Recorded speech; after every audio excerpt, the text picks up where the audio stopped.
All right, so you're in business, got the doors open, or you set up your computer, and now you've got to build that base of clients that are going to keep you in business. What do you do next? Let's talk about it. Tip number 1, be real. And in these days, it's called having a presence on the internet. It's having all your ducks in a row, get your checking account, get your business cards, get your Facebook set up, your LinkedIn set up, get your website highly functioning. If you've been in business for a while, go backwards and check all of those first, because if you're going to go out there to find some new clients or some new customers, you darn well better be real. Tip number 2, who are these people that might want to buy your product or service? Well, in this day and age, it's so easy to find them. It's kind of comical.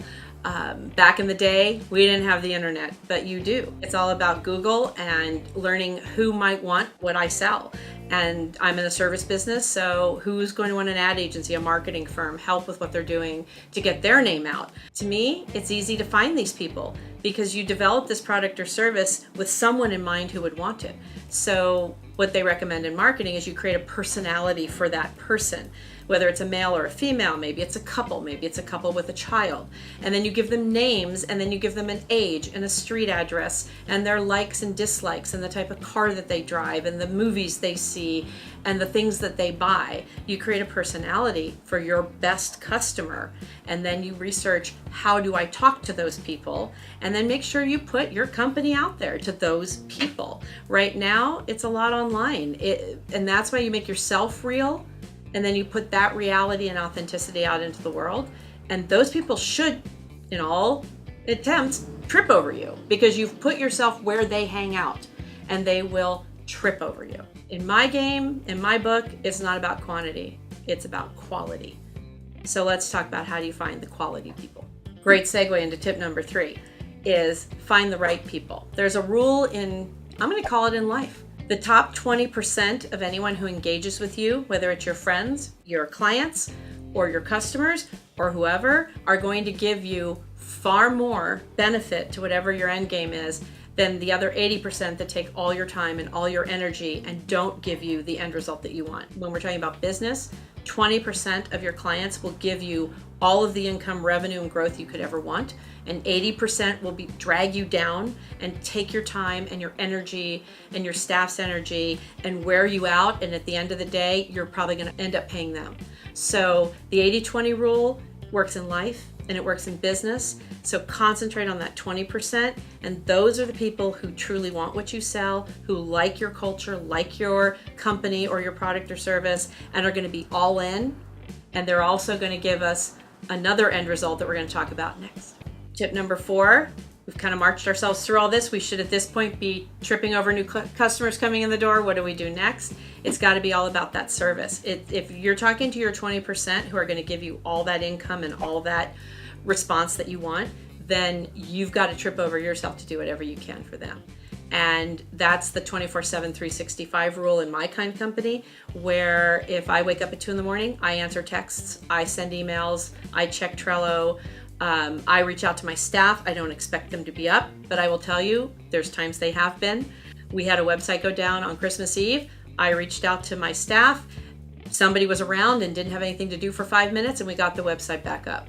On Christmas Eve. No expectation on my part or the client's part to make that happen, but it happened because that was one of our 20% clients. That was one of our top clients, and we were going to move heaven and earth to make that happen. My advice in this tip is move heaven and earth for every single client. If it's ordering online, you've got to be able to place the order. You've got to be able to put your credit card in or do the cash out very simply. You don't want anyone to feel that they're stumbling over themselves and I don't want to type on my phone. It's got to be fabulous.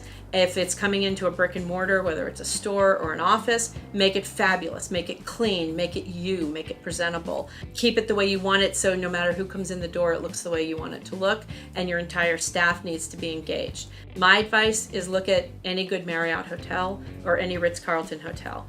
Everyone from the valet to the lady who makes your bed knows your name, knows how long you're staying. If you've been a regular customer, she probably knows your kids' names.